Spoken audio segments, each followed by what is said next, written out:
मित्रांनो नमस्कार, मी अमित जोशी। प्रत्येक वेळी आपल्याकडे एखादी राजकीय विषयाची बातमी किंवा गोरेगाव सारख्या ठिकाणी एखादी घटना घडली तर ती बातमी किंवा ते वृत्त मी तुमच्यापर्यंत आणण्याचा प्रयत्न करत असतो। मात्र यावेळी असं ठरवलं की लोकही कंटाळलेली आहेत, राजकारण संपलेलं आहे, निवडणुका संपलेल्या आहेत, त्यामुळे त्यांना फ्लॅशबॅक मध्ये घेऊन जायचं। फ्लॅशबॅक मध्ये म्हणजे त्यावेळी 90 ते 99 ज्यावेळी मी सुद्धा गुन्हेगारी विषयक वृत्तांत करायचो, म्हणजे रिपोर्टर होतो गुन्हेगारी विषयक, आणि त्यावेळी मला आलेले अनुभव किंवा मी प्रत्यक्ष घटनास्थळी जाऊन पाहिलेल्या काही घटना त्या तुम्हाला सांगण्याचा मी प्रयत्न करणार आहे। थोड्या मनोरंजक असतात आणि आपल्याला कळेल की 90 ते 99 मध्ये गुन्हेगारी कशी होती, गुन्हेगारीमध्ये राजकारण कसं होतं। दर आठवड्याला किंवा 15 दिवसांनी एकदा तरी हा फ्लॅशबॅक आणण्याचा माझा छोटासा एक विचार आहे आणि त्याची सुरुवात मी आज तुमच्याकडे करतोय।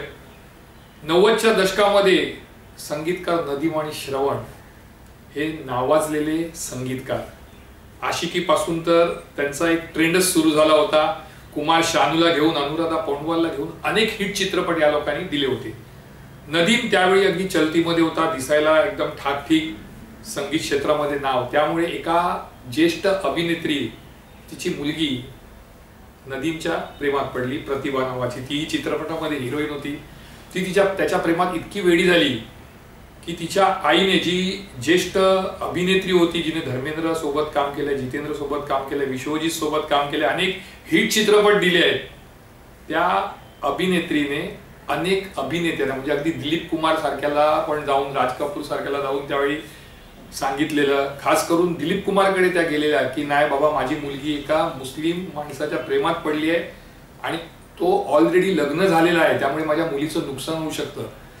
दिलीप कुमार काही करू शकला नाही। मग त्या अभिनेत्रीला कोणीतरी सांगितलं की तुम्ही बाळासाहेब ठाकरे यांना भेटा, आणि त्या 90च्या दशकात म्हणजे जवळजवळ 94-95 ची घटना आहे। बाळासाहेब ठाकरेंना भेटण्यासाठी ती अभिनेत्री म्हणजेच माला सिन्हा त्या भेटण्यासाठी मातोश्रीवर गेल्या। मातोश्रीवर त्या रडल्या बाळासाहेबांसमोर आणि सांगितलं की असं आहे, संगीतकार नदीमच्या प्रेमामध्ये माझी मुलगी आहे। बाळासाहेबांनी सुरुवातीला आपल्या पीएच्या थ्रू त्याच्या कार्यालयात फोन लावला आणि त्याला बोलवून घेतलं, पण तो आला नाही। त्यामुळे रागवलेल्या बाळासाहेबांनी थेट त्याला काही करा पण उचलून घेऊन या असे आदेश श्रीकांत सरमळकर, जे डॅशिंग कार्यकर्ते म्हणा, पदाधिकारी म्हणा, ठाकरेंचे विश्वासू, त्यांना सांगितलं की बाबा आता तुला नदीमला आणायचंय। आपल्या बॉसचा आदेश आला, हिंदू हृदय सम्राट बाळासाहेब ठाकरेंचा आदेश आला म्हटल्यावर श्रीकांत सरमळकर थेट नदीमच्या कार्यालयात गेले आणि त्याला उचलून मातोश्रीला घेऊन आले। मातोश्रीवर आल्याबरोबर बाळासाहेब गच्चीमध्ये बसलेले, मातोश्री जे जुनं होतं तिकडे नदीमला घेऊन जाण्यात आलं। नदीमला समोर उभं केलं, बाळासाहेबांनी त्याला बसायला सांगितलं आणि सांगितलं अरे क्या मियां, अब तो शादीशुदा हो। त्यावर तो म्हणाला हो, माझं लग्न झालेलं आहे।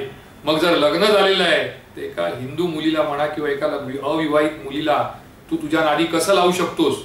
तू हे चुकीचं करतोय असं तुला नाही वाटलं का? नदीम म्हणाला नाही, तसं काय नाही, ती माझ्या प्रेमात पडली, माझे तिच्या प्रेम आहे। अरे प्रेम गेलं तेल लावत, तू तिच्यापासून लांब राहायचं। आजच्या नंतर जो जर तिच्या जवळ दिसलास तर एक तर तू या चित्रपट सृष्टीतून नाहीसा होशील, किंवा मी अशी तुझी स्थिती करेन की तू बेडवरनं उठणार नाही आणि तुला फार त्रास होईल। बाळासाहेबांचा तो रुद्र अवतार बघितला आणि नदीम घाबरला, अगदी पाया पडणं बाकी होता।